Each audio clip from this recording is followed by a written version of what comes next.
Geese been beating you up? Today we're going to show you how to take a proactive stance and join 20,000 other people who have taken the first step by installing the Away with Geese residential unit. The first step is to make sure that the unit is switched on. Simply flip the light assembly over, place the pin where the on-off button is and click it.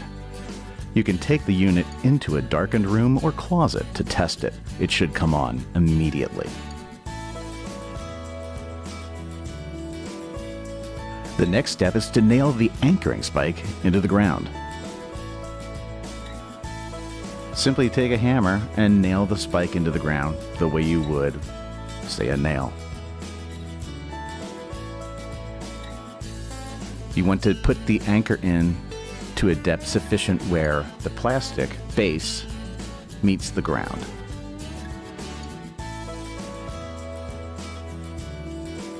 Next, we'll place and secure the unit by placing the black plastic tubing over the anchoring base that you just nailed in. Make sure it fits snugly.